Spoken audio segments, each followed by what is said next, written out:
The morning of September 19th, 1944, near the village of Aricourt in Lorraine, France, Oberfeldwebel Karl Schrader crouched beside the smouldering hull of an American Sherman tank, the acrid smell of burnt paint and scorched metal hanging in the damp air. The tank had been knocked out hours earlier by his Tiger's 88mm gun, a routine kill, the kind his crew had executed dozens of times since Normandy. But something about this particular wreck nagged at him as he circled it in the early light. His loader, Werner Hoffmann, was already there, bent over a scattered pile of shell casings near the blown-out turret. The brass gleamed dully in the weak sunlight. Hoffmann picked one up, turned it over in his hands, and his face changed. He said nothing at first, just handed the casing to Schrader. It was heavier than it should have been, longer too. Schrader had seen thousands of American 75mm casings littering battlefields from Caen to the Moselle.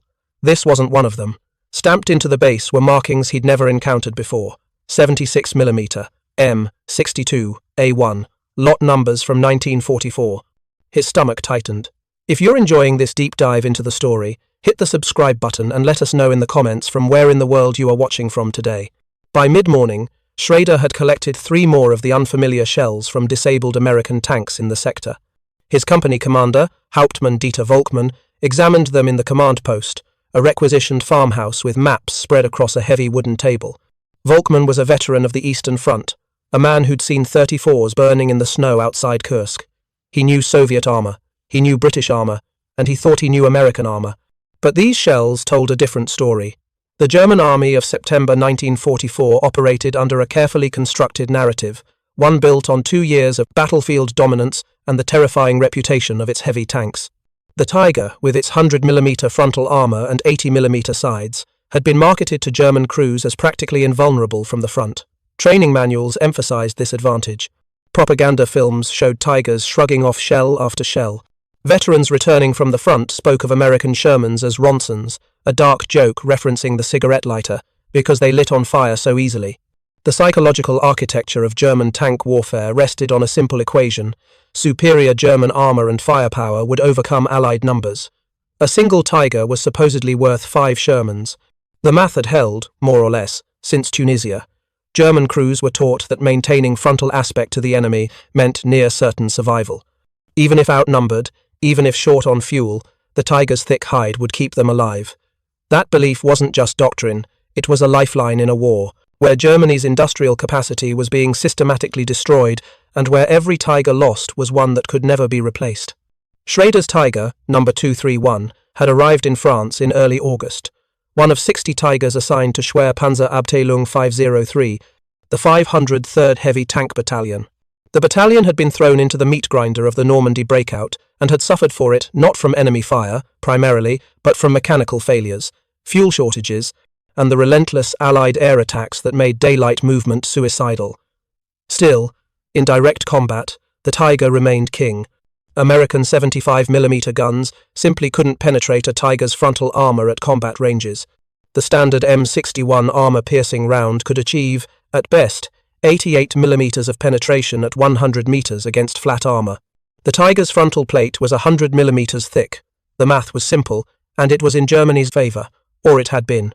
When Volkmann requisitioned a ballistics specialist from division headquarters, the man who arrived 2 days later was Hauptmann Friedrich Eberhardt, an ordnance officer who'd spent the previous year analyzing captured Allied equipment in Belgium. Eberhardt had a reputation for thoroughness that bordered on obsession. He arrived at Aricourt with calipers, a field testing kit, and a worn notebook filled with technical specifications. Eberhardt measured the 76mm shells 3 times. He weighed them. He examined the brass, the projectile design, the driving bands. Then he sat down with Volkmann and Schrader and began to calculate. The 76mm M1 gun, Eberhardt explained, was not a new weapon. American intelligence had tested it as early as 1942, but it had been rejected by US tank forces for most of 1943 and the first half of 44 because its high explosive shell carried less bursting charge than the beloved 75mm. American doctrine prioritized infantry support over tank killing. Shermans were supposed to support infantry, not hunt panzers. That was the job of specialized tank destroyer battalions.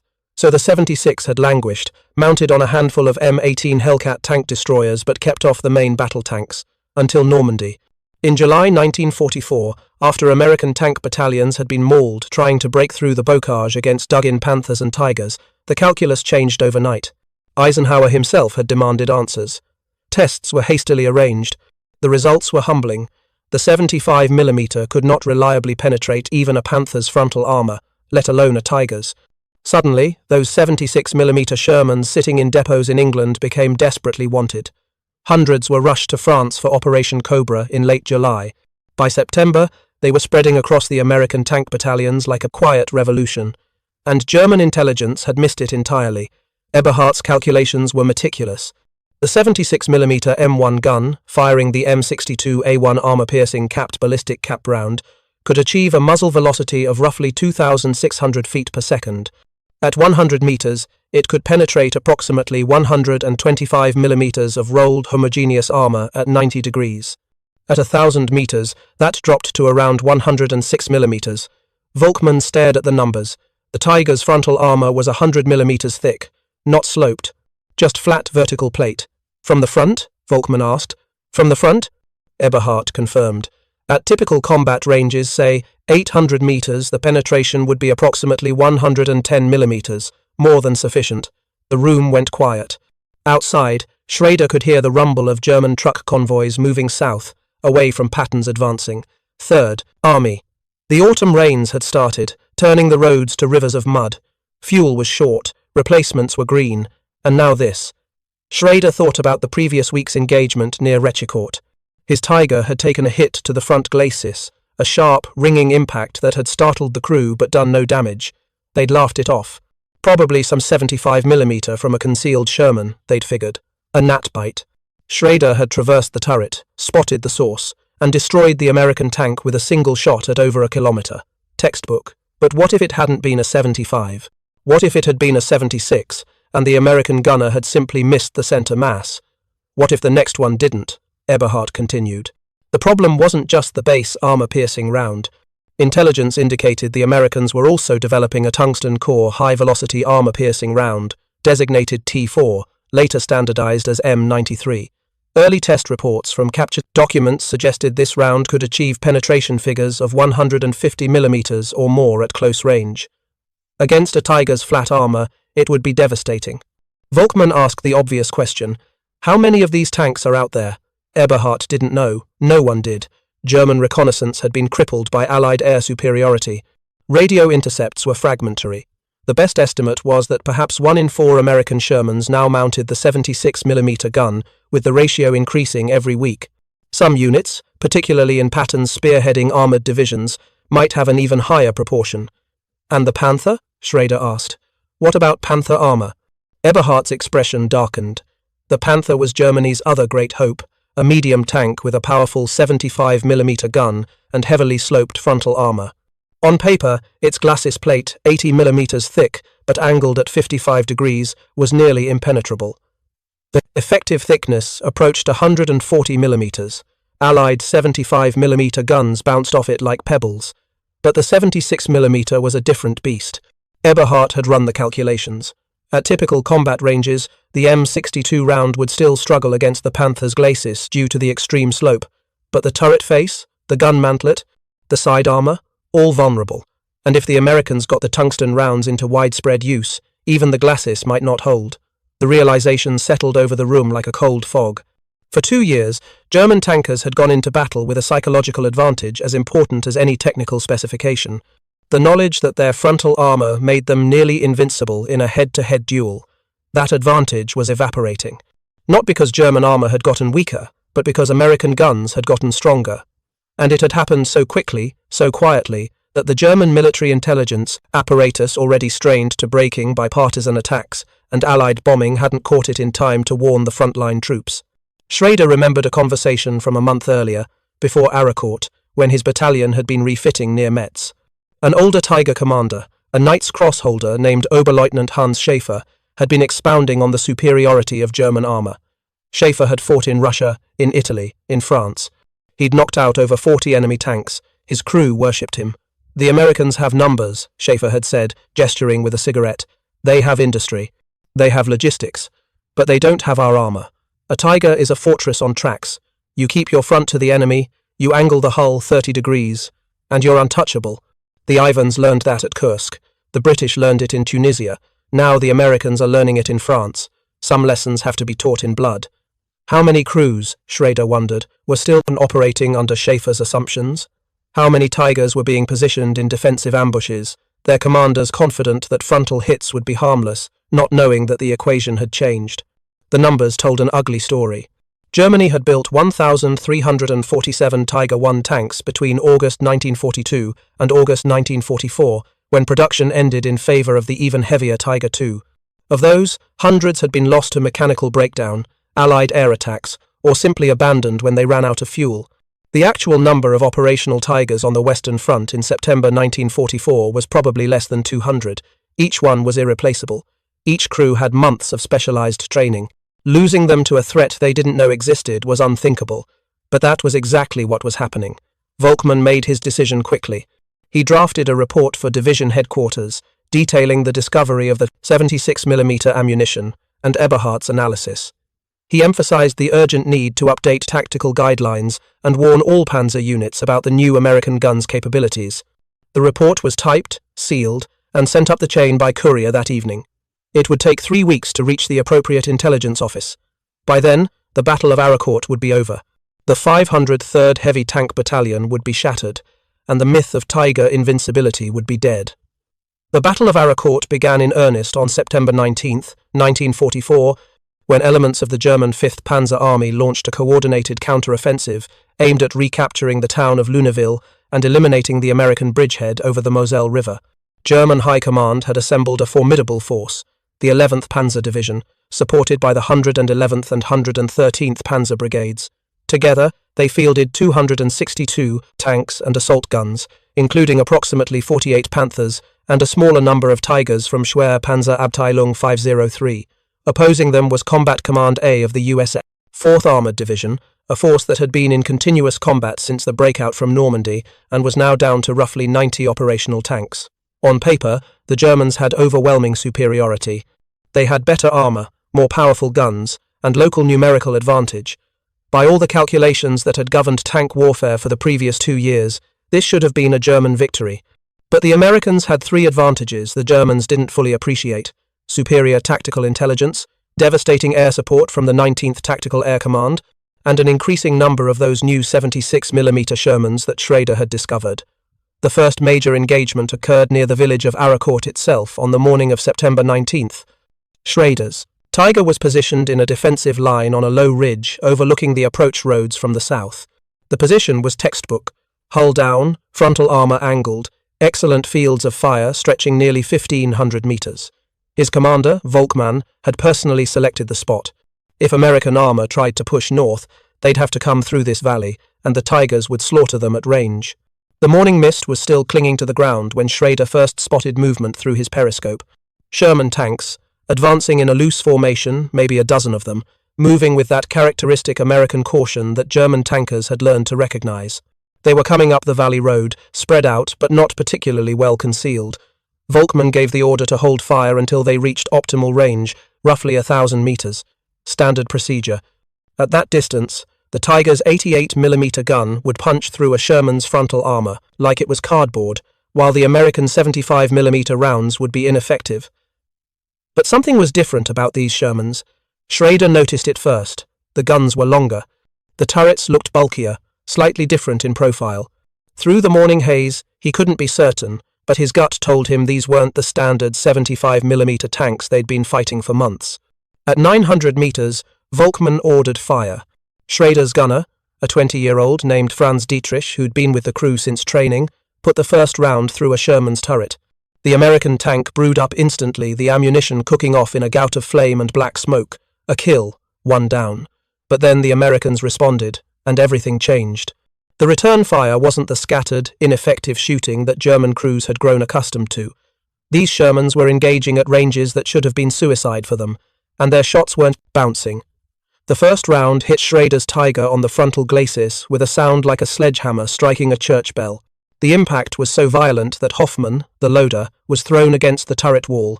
The tank didn't penetrate the shell hit at a slight angle and deflected upward, but it left a crater in the armor deep enough that Schrader could see it through his periscope.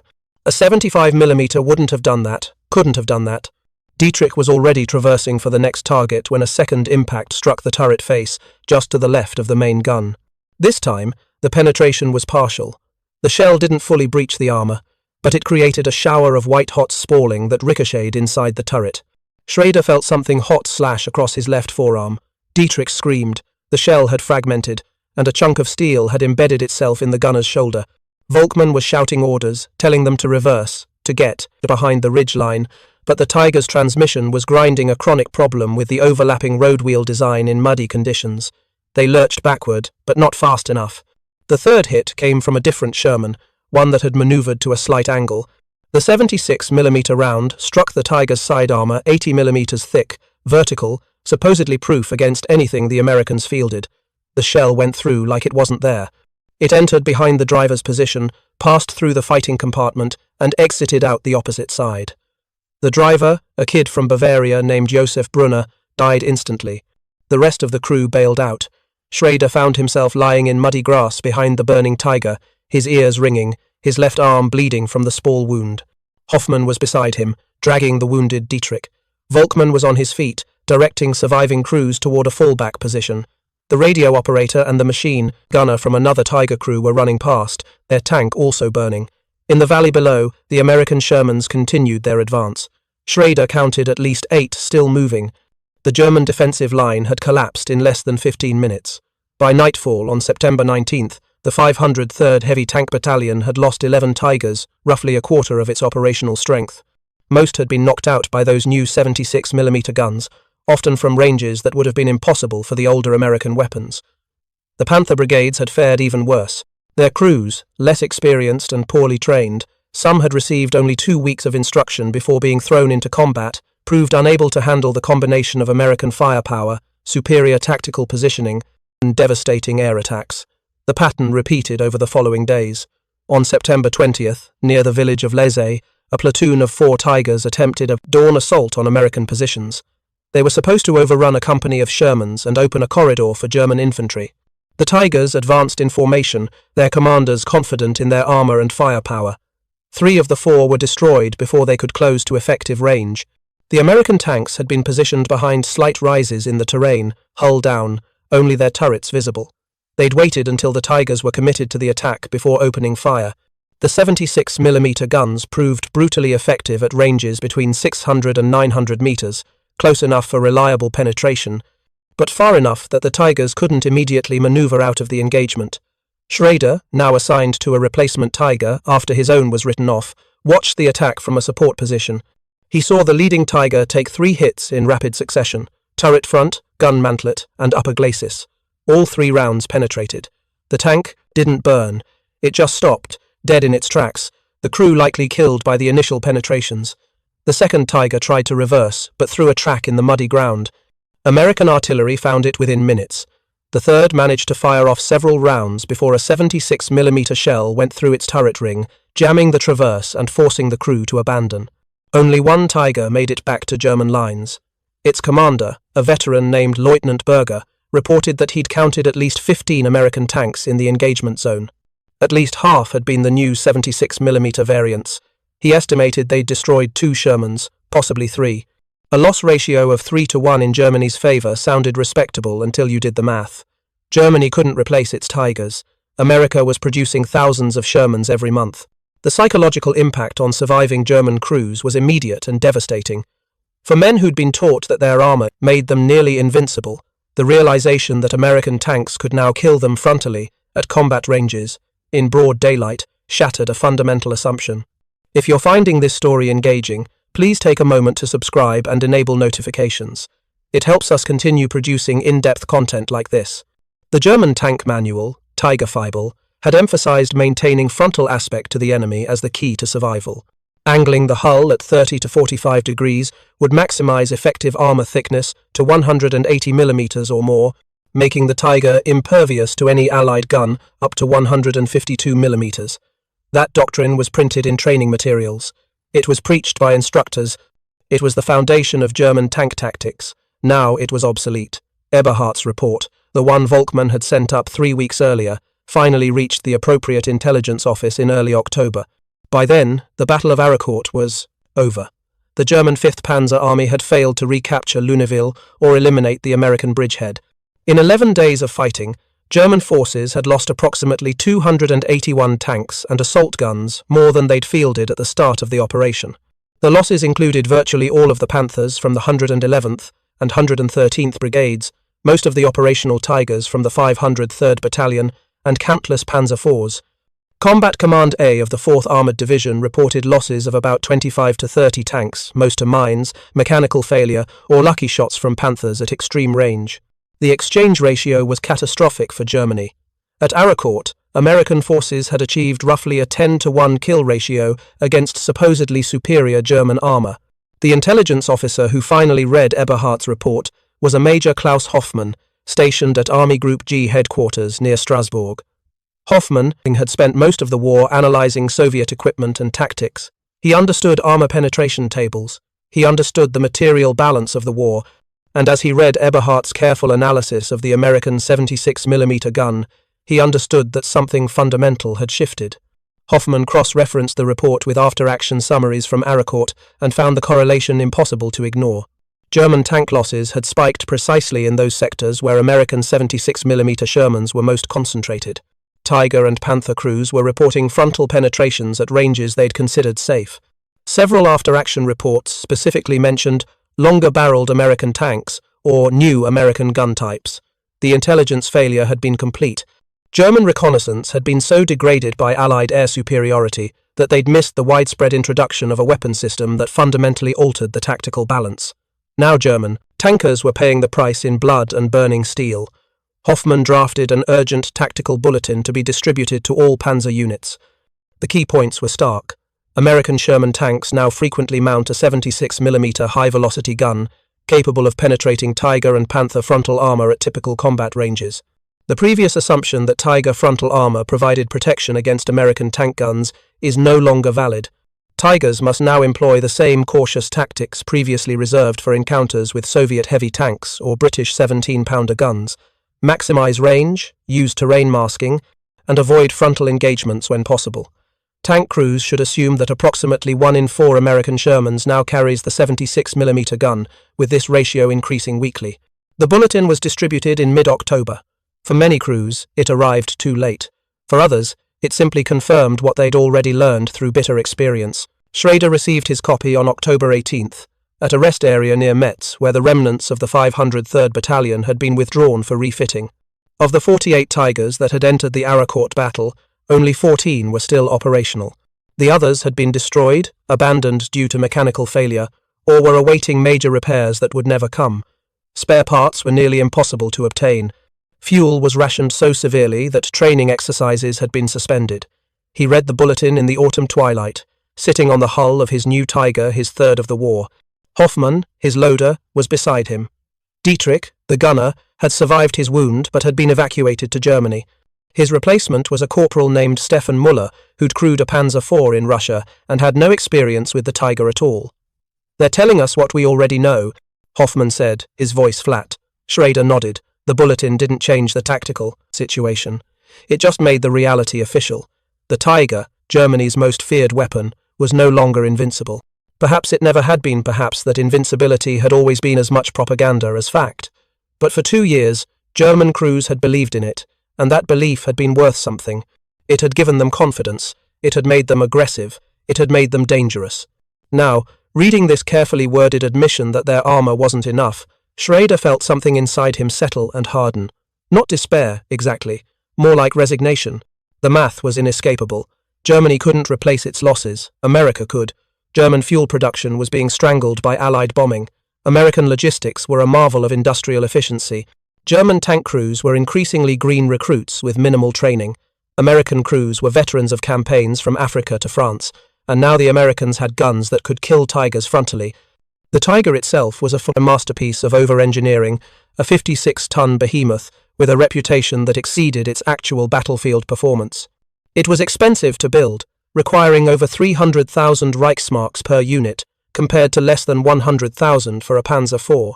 It was mechanically complex, with an overlapping road wheel system that froze solid in Russian winters and clogged with mud in French autumns. It consumed fuel at a staggering rate, barely 100 kilometers of range under ideal conditions, often much less in combat.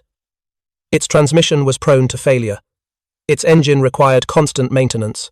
But for all its flaws, it had been feared. Allied soldiers called engaging a Tiger a death sentence. Soviet crews would sometimes abandon positions rather than face one. British tankers developed elaborate tactics to avoid frontal duels, and that fear, that reputation, had amplified German military effectiveness far beyond the actual number of Tigers produced. Now that fear was fading. As word spread through Allied tank units that the new 76mm Shermans could take on Tigers and win, the psychological balance shifted. American crews stopped treating Tiger encounters as unwinnable and started treating them as difficult but manageable. Soviet intelligence noted similar reports about the British 17-pounder gun, which could also defeat Tiger armor frontally. The Tiger was still dangerous, more than capable of destroying enemy armor at range, still possessing excellent optics and fire control systems. But it was no longer invulnerable, and in the grinding mathematics of attrition warfare, that made all the difference. By late October, German tactical doctrine had shifted markedly. Tigers were no longer used for breakthrough operations or aggressive assaults. Instead, they were deployed defensively, in ambush positions, supporting retreating infantry units. The emphasis was on maximizing standoff range, using the Tiger's superior gun to engage before enemy tanks could close to effective range. But Allied air superiority made daylight movement nearly suicidal, and Allied artillery could devastate even a well-concealed Tiger position once spotted. Schrader's war continued through the autumn and into the brutal winter of 1944–45. His Tiger was destroyed in early December during the opening phases of the Battle of the Bulge, not by enemy fire, but by a mechanical breakdown that immobilized the tank in the middle of a key road. With American forces closing in and no recovery vehicles available, the crew had blown up the Tiger themselves and retreated on foot. Hoffman was killed 3 days later by American artillery. Moller was captured. Volkmann died in January during the German retreat from the Ardennes, when his command vehicle struck a mine. Schrader himself survived the war, surrendering to American forces in April 1945 as Germany collapsed. In the post-war years, when historians interviewed him about his experiences, he always came back to that morning at Aracourt, when he'd first picked up those 76mm shell casings and realized what they meant. "We thought our armor would save us," he said in a 1963 interview, his voice still carrying the weight of those months. "We thought the Tiger was a fortress. We'd been told, over and over, that American guns couldn't hurt us from the front, and then suddenly they could, and nobody had warned us.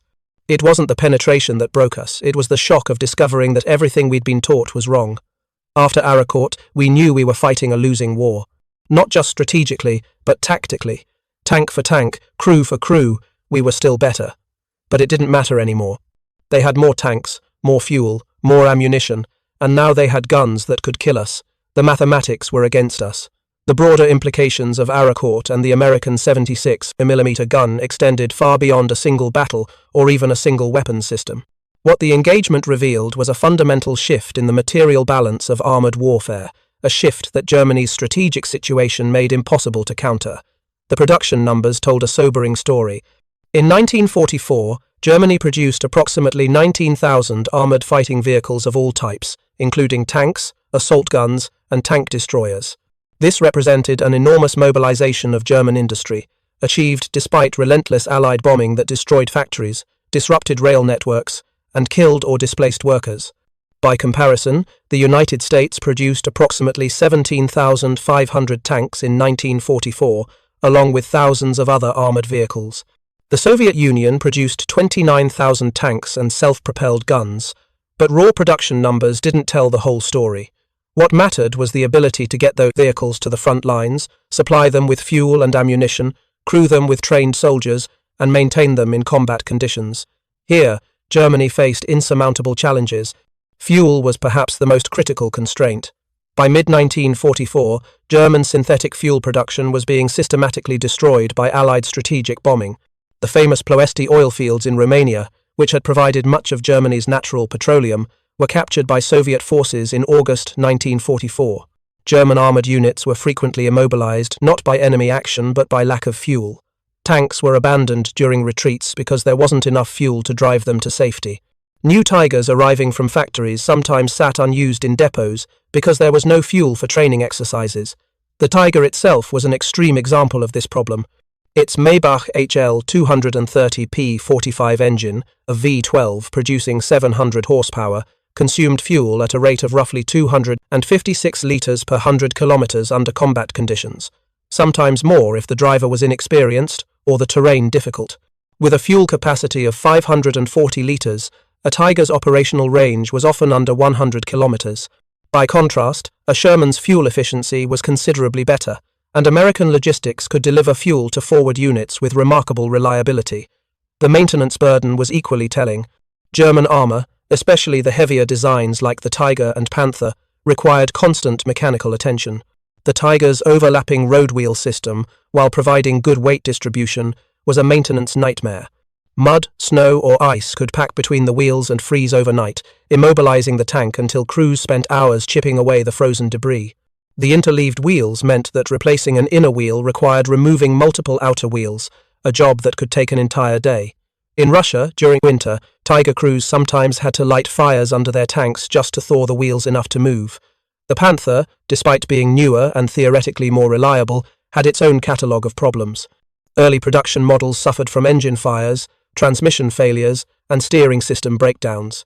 The Panther's final drive, the mechanism that transmitted power from the transmission to the tracks, was notoriously fragile, often failing after just a few hundred kilometers. German tank recovery units were overwhelmed trying to salvage broken-down vehicles while under constant threat from Allied air attack. American armor, by contrast, was designed for reliability and ease of maintenance. The Sherman wasn't as heavily armored or as powerfully armed as German heavy tanks, but it was mechanically robust, easy to repair, and could be maintained by crews with minimal specialized training. More importantly, American logistics could deliver spare parts, trained mechanics, and replacement vehicles to forward units with an efficiency that German forces could only envy. The crew quality gap was widening as well. Early in the war, German tank crews had been superbly trained professionals, many with years of experience. By late 1944, casualties and the expansion of armoured units meant that new crews often received only weeks of training before being sent to the front. The Panther brigades at Arakourt, for instance, had crews with as little as 2 weeks of instruction, barely enough time to learn basic vehicle operation, let alone the complex tactics of armoured combat. Meanwhile, American and British crews were increasingly veterans of multiple campaigns. They'd learned hard lessons in North Africa, Sicily, Italy, and Normandy. They understood combined arms operations. They knew how to coordinate with infantry, artillery, and air support. And they'd developed effective tactics for engaging German armour, including the use of terrain, concentration of fire, and exploitation of the slower traverse speeds of German turrets. The American 76mm gun, in this context, was less a revolutionary weapon than the final piece in a larger puzzle. It gave American forces a tool that could engage German heavy armour on more equal terms, but it was most effective when used as part of a comprehensive system: good intelligence to locate German positions, air support to suppress German movement, artillery to fix German units in place, and numerical superiority to allow flanking maneuvers. The gun itself was good but not exceptional. The British 17-pounder was more powerful, and even it couldn't reliably penetrate a Panther's glacis plate. What made the 76mm significant was that it arrived at exactly the moment when German tactical flexibility was collapsing and German strategic reserves were exhausted. The intelligence failure that Eberhardt and Volkmann had identified at Arakourt was symptomatic of broader German problems. By late 1944, German military intelligence on the Western Front was operating almost blind. Allied air superiority meant that German reconnaissance aircraft couldn't operate in daylight. Radio intercepts were hampered by sophisticated Allied communications security. Agent networks had been rolled up or compromised. Ground reconnaissance was limited to what could be seen from defensive positions, and Allied forces were adept at concealing their intentions. As a result, German commanders frequently found themselves surprised by Allied capabilities, new weapons, new tactics, new formations. The 76mm Sherman was just one example. The German intelligence establishment didn't learn about the M26 Pershing heavy tank until it started appearing in combat in Germany itself, in February 1945. They consistently underestimated the scale of Allied artillery and the effectiveness of Allied air-ground coordination. They failed to predict the timing and direction of major Allied offensives. This intelligence blindness fed into a broader German inability to adapt. Early in the war, German forces had been remarkably flexible, pioneering combined arms tactics and demonstrating impressive operational agility. By 1944, that flexibility was gone. Units were often tied to rigid defensive positions by lack of fuel and Hitler's fanatical orders forbidding retreat. Tactical innovations from the front lines took weeks or months to filter up to higher headquarters and then back down as new doctrine. Meanwhile, Allied forces were adapting and evolving continuously, learning from each engagement and adjusting their tactics in near real time. The psychological dimension was equally important. German troops in late 1944 still often fought with impressive skill and determination, but the certainty of ultimate victory, the confidence that had characterized German operations in 1940 through 42 was gone. Soldiers knew they were losing the war. They saw the endless streams of refugees fleeing westward ahead of the Soviet advance. They heard about the destruction of German cities by Allied bombers. They experienced the chronic shortages of fuel, ammunition, and spare parts that crippled military operations. For tank crews specifically, the realization that their armor was no longer protection enough had a corrosive effect on morale. If you couldn't trust your Tiger's frontal plate to stop enemy fire, what could you trust? The answer, increasingly, was nothing. You trusted luck, or your own skill, or maybe your comrades, but not the equipment, and not the strategic situation. The American military, analyzing the Battle of Aracourt in the months after it ended, drew several important conclusions. First, that the 76mm gun had proven its worth and should be prioritized for production and deployment. By January 1945, roughly 25% of Shermans in the European theatre carried the 76mm, with the proportion increasing steadily. Second, that armor-piercing ammunition needed further development. The tungsten core HVAP rounds were devastatingly effective, but remained in short supply due to tungsten scarcity. Priority allocation went to units facing heavy German armor. Third, and perhaps most importantly, that the Sherman wasn't the death trap that some critics claimed. Yes, it was vulnerable to German heavy tank guns, especially at close range. Yes, early models had a tendency to catch fire when penetrated. The Ronson nickname wasn't entirely unfair. But the Sherman was also reliable, mechanically sound, easy to produce, and when crewed by trained soldiers and supported by artillery and air power, more than capable of defeating German armor. The post-war debate about Sherman effectiveness would rage for decades. Critics pointed to its thin armor and inadequate gun in early models. Defenders emphasized its reliability, ease of production, and the fact that it came out on the winning side of history. Both perspectives contained truth. The Sherman was never designed to win one-on-one duels with Tigers. It was designed to be produced in vast numbers, to support infantry operations, and to be maintained by ordinary soldiers in field conditions. Within those parameters, it succeeded brilliantly. But the 76mm gun changed the Sherman's role. It transformed the tank from purely an infantry support vehicle into something that could meaningfully engage enemy armor. It gave American crews a tool that, while not equal to German heavy tanks in a static comparison, was good enough when used properly. And good enough, when you had 3-to-1 numerical superiority and complete air dominance, was more than sufficient. The broader lesson of the 76mm wasn't really about the gun at all. It was about adaptability and industrial capacity. The American military identified a problem. Sherman guns couldn't effectively engage Panther and Tiger armor, and moved to solve it with remarkable speed. The 76mm gun had existed since 1942 but hadn't been prioritized. After Normandy revealed its necessity, it was rushed into production and deployment within months. By the end of the war, thousands of 76mm Shermans were in service. Germany, facing the same pattern of challenges, proved unable to adapt at similar speed. When German intelligence finally confirmed the threat of the 76mm gun, there was no countermeasure available except to recommend more cautious tactics that the fuel shortage and Allied air superiority often made impossible to execute. Germany couldn't build thicker armor for existing tanks, couldn't produce more Tigers or Panthers to replace losses, couldn't develop and field new weapons systems fast enough to matter. The industrial and logistical foundation necessary for that kind of rapid adaptation simply didn't exist anymore. Carl Schrader's reflections in that 1963 interview captured this reality with remarkable clarity. We were fighting the future with the past. Every advantage we'd built up in 1939 and 40, our training, our tactics, our equipment, was being systematically erased by Allied material superiority. The 76mm gun was just a symbol of that. A year earlier, it wouldn't have mattered because we could have adapted. By late 44, we couldn't adapt to anything. We could only hold on and hope for the war to end before we were all killed. The final irony was that many of the captured 76mm shells that German crews found and analysed in the autumn of 1944 bore manufacturing dates from early that same year. The weapon that seemed so devastating and novel to German tankers had been sitting in American arsenals for months, waiting for someone to recognise its necessity. It wasn't new technology. It was old technology, finally deployed in the right role at the right time.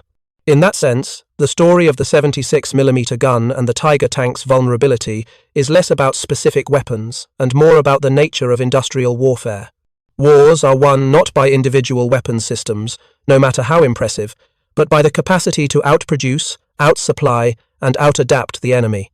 Germany, isolated and bombarded, could still produce individual marvels like the Tiger II or the Jagdtiger, but it couldn't produce them in meaningful numbers, couldn't fuel them adequately, couldn't crew them with trained soldiers, and couldn't adapt when the enemy developed counters. The American military-industrial complex, by contrast, could iterate designs rapidly, adjust to field feedback, produce equipment in staggering quantities, and deliver it to frontline units with the fuel, ammunition, and spare parts needed to keep it operational.